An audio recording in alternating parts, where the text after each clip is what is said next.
Protest is our word for the day, and there's an extreme chaos happening in Los Angeles right now, and also in some other parts of the US. And I wanted to know your thoughts on this. Like, is this protest a good thing or a bad thing for you?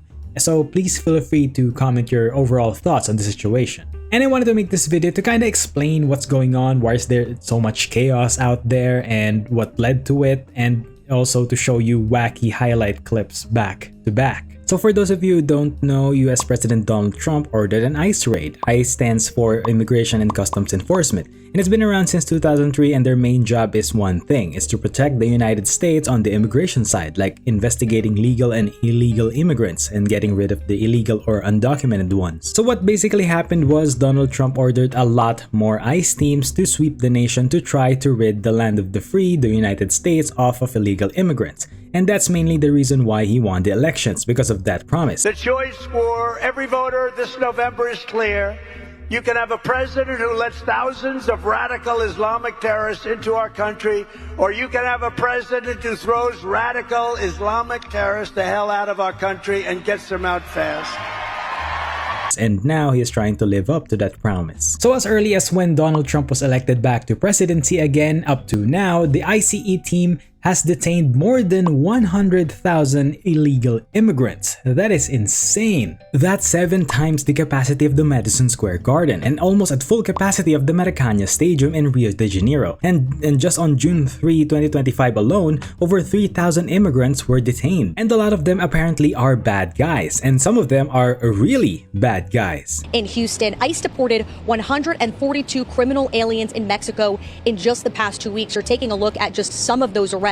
According to ICE, as an entire group, they have been convicted of 473 crimes, among them 8 documented gang members, 11 convicted child predators, and you have a criminal alien who illegally entered the United States 21 times. In Philadelphia, ICE recently arrested this suspected Al-Qaeda member, previously released into the U.S. by the Biden administration in March of 2023. Like, they are a piece of work, especially those convicted child predators. I mean, yeah, damn. And a lot of people don't like the idea of government arresting immigrants in general. They're like, this is the United States, this is supposed to be the land of the free, right? So why are those illegal immigrants not free? It sounds stupid, but you know, to each their own, I guess. And they are angry because it's not only the bad guys that they are arresting, because they are arresting part of the good guys as well, because not all illegal immigrants are criminals. Some of them are just seeking for a better life, and they try to achieve it in a not legal way. My father, as the one processing the paperwork, put my grandmother down as his mother. And so I am illegal in this country. My parents are illegal here in this country. And for some people, especially for Donald Trump himself, the only way to get rid of the illegal bad guys is to just get rid all of the illegal people altogether. Kind of like cancer treatment, right? Cancer treatment attacks both good and bad cells at the same time. But, you know, the ultimate goal is for the main host to survive. Now, the protest for the ICE to stop has been around for a long time as well, mostly peaceful of course at that time, and just like Sir Isaac Newton's law of motion, when there's an action, there's an equal and opposite reaction. So now, the ICE has been more aggressive in their sweep, the protesters also became more aggressive as well. And the anti-ICE people want nothing more than to stop ICE from doing their job or to delay the arrest of illegal immigrants. So people went full-blown civil war mode, just causing massive chaos everywhere. I mean, just behemoth amounts of damages. And at first, protesters just started ruining the ICE facility, trying to sneak or break in them. Just criminal stuff, as per Mr. Anthony Cabas's video coverage on it.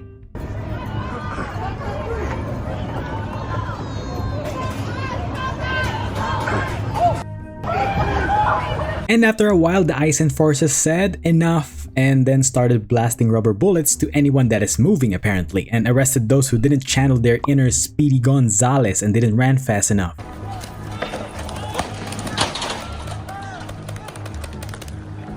And it got so bad that even the Sky News' brand new news truck got heavily damaged for no reason. Right at the beginning, before we knew it was going to escalate to the situation that it got to.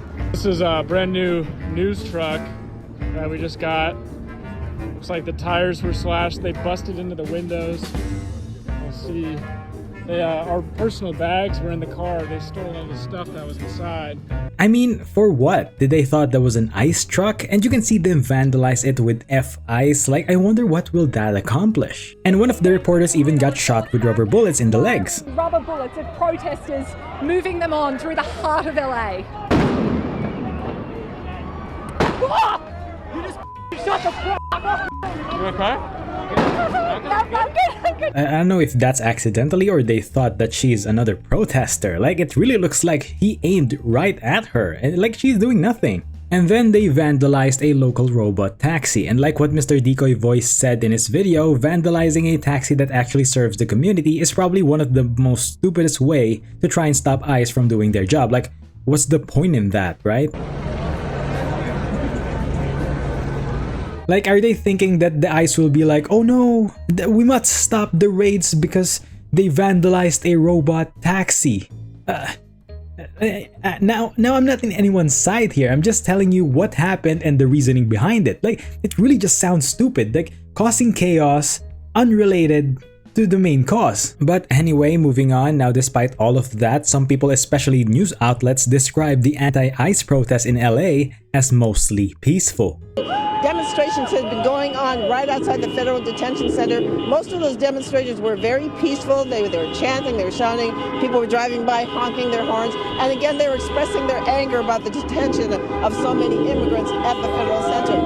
Most of the evening, the federal agents stayed inside the building, but at a certain point, some of the demonstrators got very close to the property. In fact, some of them went onto the property, started tagging the building, started banging at fences, and shortly after all that happened, the agents started firing off tear gas, and then they came and into the early evening, which were largely peaceful demonstrations in the face of law enforcement. It wasn't until night fell that things began to get a little bit more contentious. Things were thrown back and forth.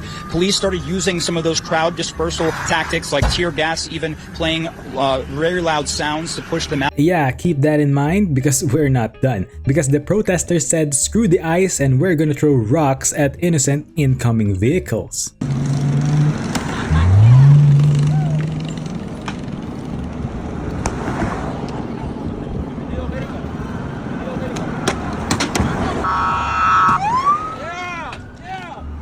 Again, is this gonna stop the ICE from releasing the illegal immigrants? Throwing rocks at innocent people?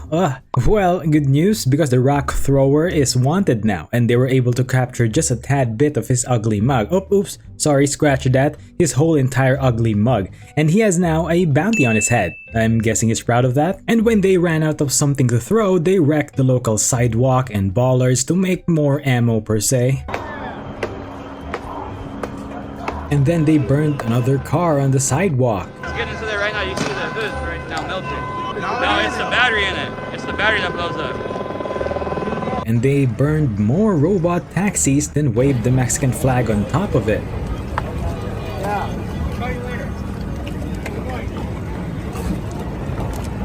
I mean, again, what does that do for the motion, the cause? Yeah, wave a foreign flag standing on the car that you've burned. Like, is that some kind of a trump card, an ace in the hole? Like, is that supposed to somehow stop the ICE from deporting undocumented immigrants? Like, I really don't get the thought process here. Please, someone please educate me on this, oh my goodness. And here we have restaurant workers helping agents that got hit with tear gas. Because the protesters are throwing them back at them, like fanning them back at the authorities, and they're also fighting them with leaf blowers. With a leaf blower? He's to be able to walk through the tear gas. I don't know. What's he planning on doing when he gets close? I mean, it is crazy, and this is like the main tools for the protesters, like rocks and leaf blowers, and this 43-year-old mom even went viral for her speech to bring out the leaf blowers. Let our people see! What's the wind blower for? Just for the fucking tear gas to blow it back at those motherfuckers! If you have a fucking blower, bring it up! Push him back! You could say something to Donald Trump right now, what would you say? Donald Trump! You can suck my left nut, you can get out of my fucking drawer! You're just mad because Salma Hayek wouldn't give you the time of day, and because Claudia Sheinbaum make you look like a fucking loser! So the rest of staff are kind of washing the agent's eyes with milk and off they go again. And we even have protesters protesting under the influence.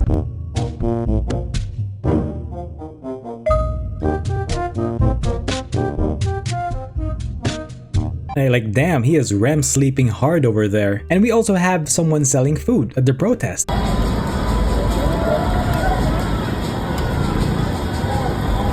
And props to them for the risk taking, but hey, business is business and they gotta make money somehow. Kind of like in Shrek 4 when, you know, Fiona and the other ogres are planning to raid Rumpelstiltskin and one of the ogres planned to plant a chimichanga stand at the raid. Yeah, kind of like that. And there's also, in my opinion, the worst part of this, the looting. And this actually really breaks my heart.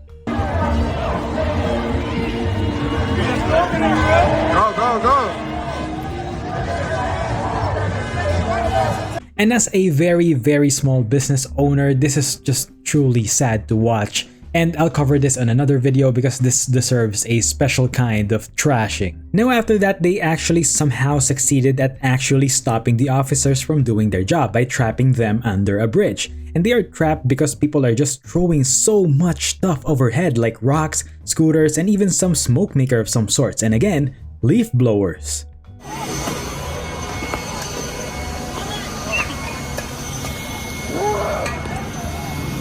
And they are not throwing just, you know, pebbles, they are throwing life-threatening level of stones. And one of them almost killed an officer, because when the officer tried to retaliate, he was met with a huge rock to the helmet and took it off. And the second one could have been his last, but fortunately I think he got in safety just in time. Donald Trump then decided to deploy additional 2,000 National Guards and another 700 Marines to Los Angeles to enforce law and order, because he said that the mayor and the governor can't do their jobs properly. Then finally, the mayor of Los Angeles, Mayor Karen Bass, that echoed the same mostly peaceful mindset, changed her mind a few days ago. Everything was peaceful in the city of Los Angeles and in all of the representatives behind me in their cities as well. So it took her 5 full days to realize that what's going on is bad, and she agreed that, well, I guess the protest is a little bit wacky now. I think I will try to dial it down a notch. So she enacted a curfew on the protesters, but you know, I don't think it's gonna do much, but hey, it's something. So yeah, that's the highlights of what happened in the past few days, and it's still continuing up until now, and I'm guessing it's still going to continue for days to come. But you know, hopefully law and order will prevail, because I just don't want to see people getting hurt, especially for those who just, you know, are doing their jobs. So yeah, that's it. Bye.